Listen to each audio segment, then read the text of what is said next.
Over the next few moments, my hope is that you'll join me in considering the first question, which is, what response do you generally expect to give to the simple question, how are you? We'd likely see some variation across the room, but I'm sure most of us can agree it would be something similar to, I'm good, thanks, how about you?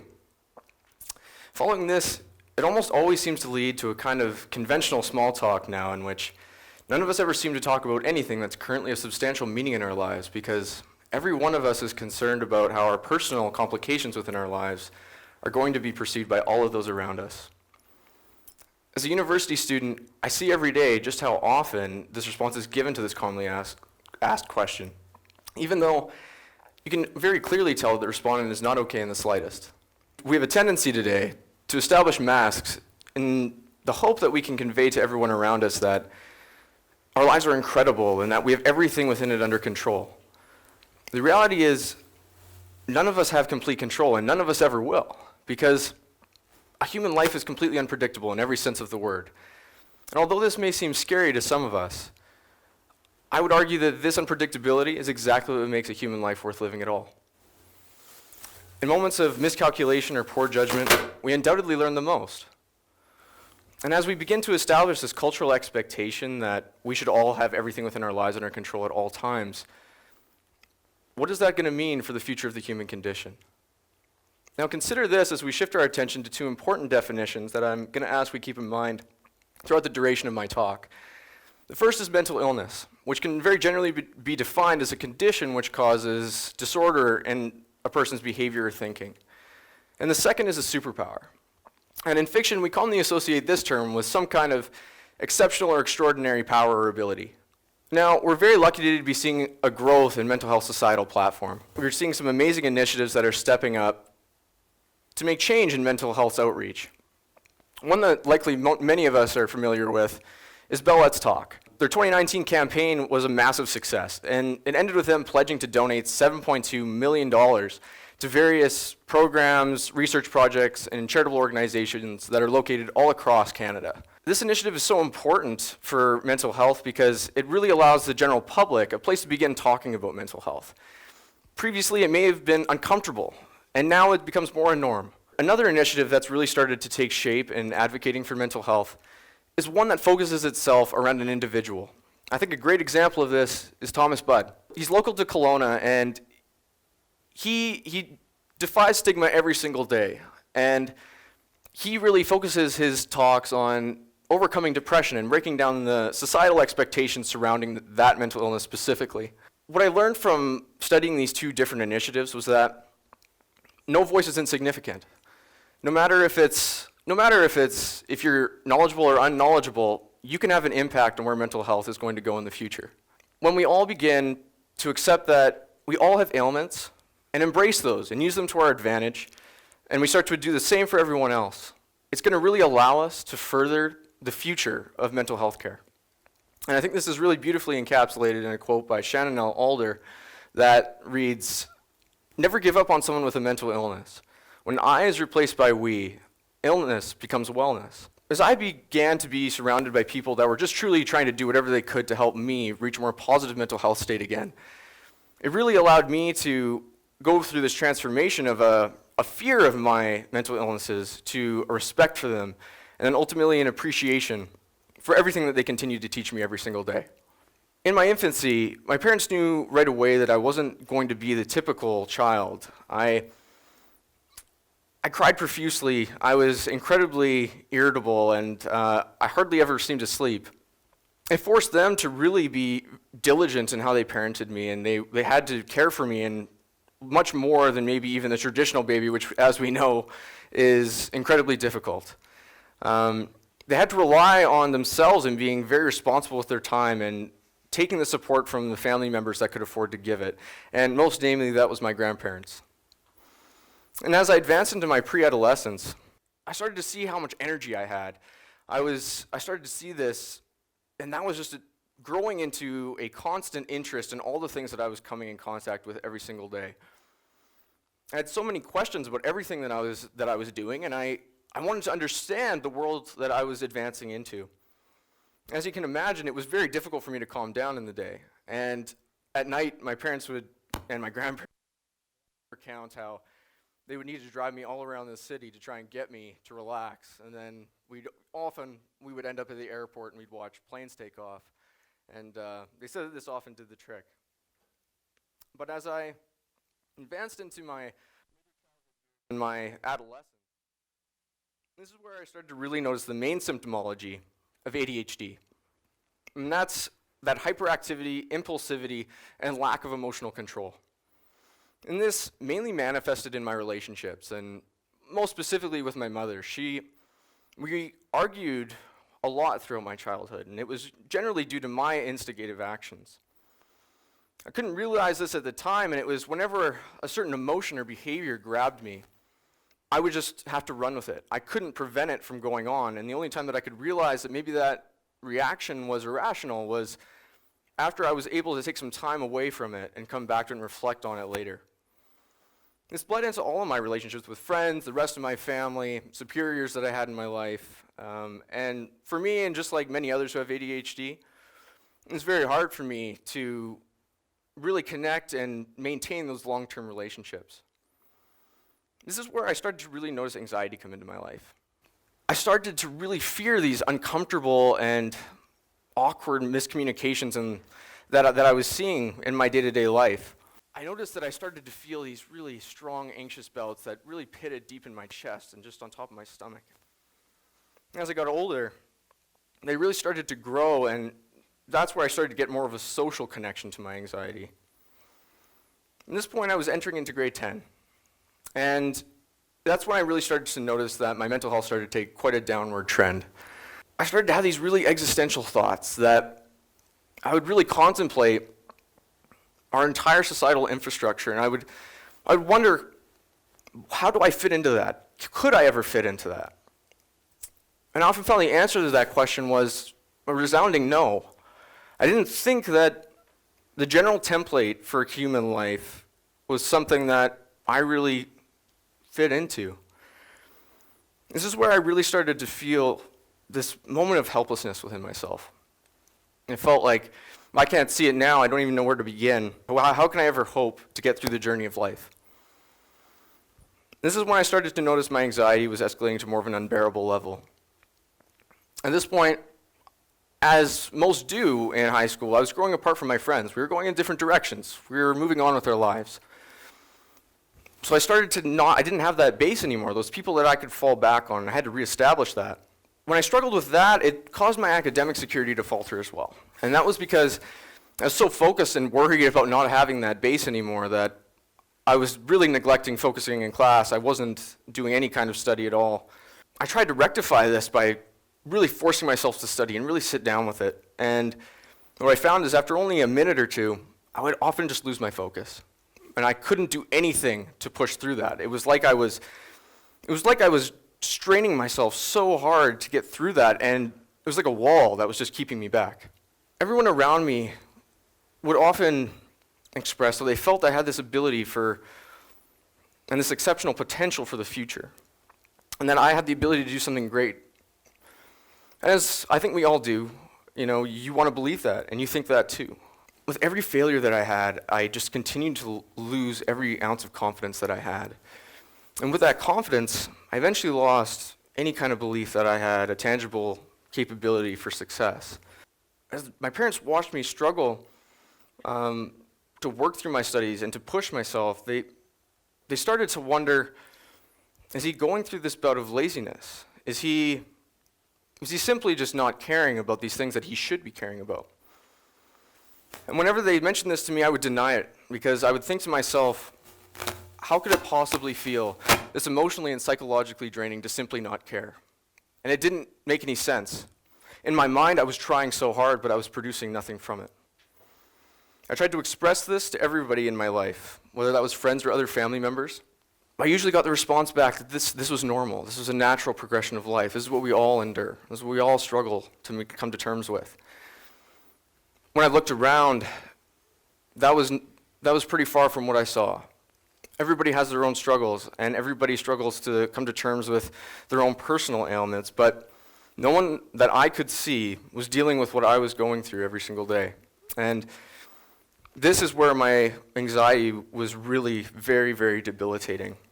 I started to think, is this at all possible? Is this something that I can actually endure for the rest of my life? And that's when I had the full symptomology of depression, in that I started to feel that helplessness still, and I started to feel unfulfilled and really quite insignificant. As I tried to work through that, and I tried to allow that into my life, over time, it very quickly started to lead into the suicidal ideations that were overshadowing my every thought. Now, at this point, I reached grade 11. And halfway through, I met my first love. And, it was very exciting. That's the moment we all wait for. And it's a new experience. We don't know what to expect. We're young. We had our own problems, but she gave me this idea of a future that I felt I could actually be a part of. I could see myself maybe fitting into that. So I worked to just suppress my negative mental ailments in the hope that I could just make that work. We lasted nearly 3 years, and as we entered into university, what I found was I really struggled to suppress it at this point. It was starting to seep out. I knew that my mental well-being was getting really, really poor again. And I was so caught up in myself and in worrying about everything that I was struggling with that when I looked at her, I could see how much she was struggling from it too. And I realized that I was using her as my temporary treatment when I really needed proper medical care, that I seemingly lacked any strong means of really acquiring. I decided that I needed to end this relationship. I needed to get out of it for both of our sakes. And as this approached, it began to seep out even more and even more as it approached. And the day that I finally got out of that relationship, I fell so quick into my major depressive episode. It didn't take long before I just had nothing that was holding everything in anymore. And so in November of 2017, this is when I first knew I was really not well at all. This was my first year at university, and I lived alone off of campus, and it made it very easy for me to begin isolating myself.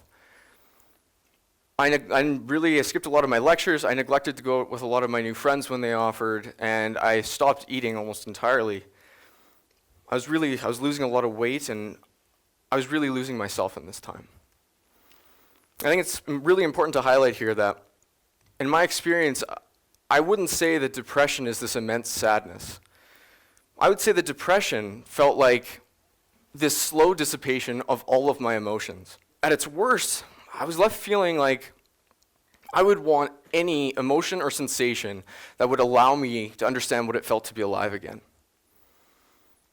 As I approached January of 2018, I hit the lowest point in my life. Following this is when I first began to physically self-harm.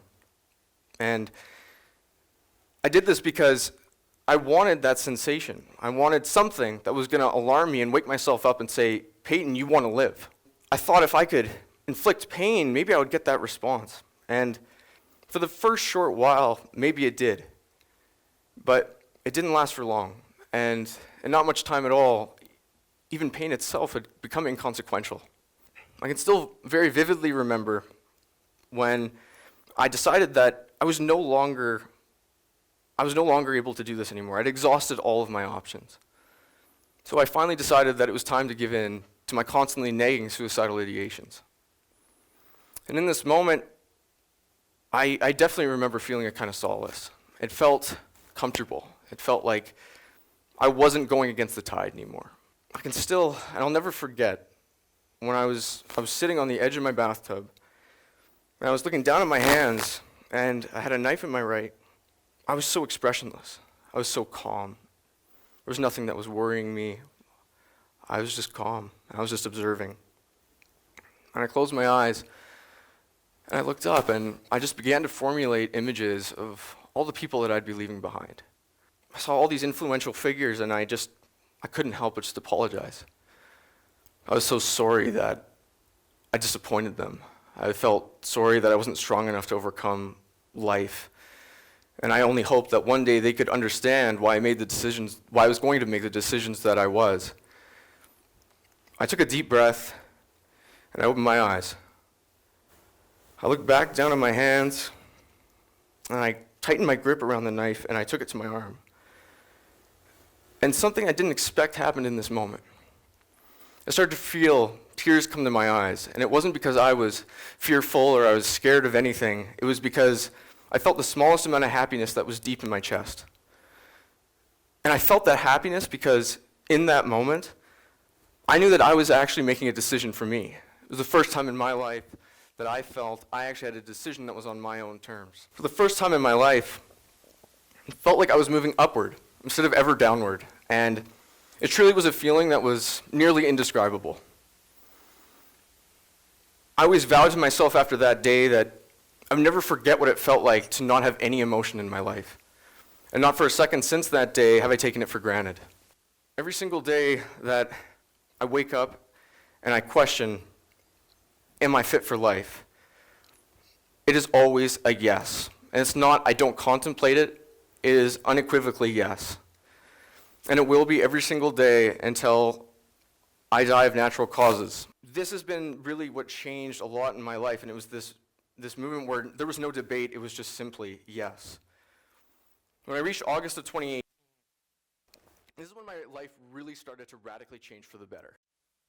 This is when I was finally correctly diagnosed with ADHD, and I still remember the morning I first took my medication, and I jumped out of bed and I ran to find my mom, and I was just like, Mom, I can finally see now. That's the best way to describe it. It felt like I just simply saw the world through a set of eyes that was far different than everybody else. And it felt like now I had the ability to access all this potential that I felt was locked away deep down inside of me that I couldn't access. I've had the most successful months of my life since then. I attribute that to my unique outlook on my mental illnesses that I have now. I thank my ADHD because it gives me a really unique outlook on the world, and it gives me creativity, astounding capabilities like hyperfocus, and the ability to really appreciate the really rare moments in my life where I experience peace and tranquility.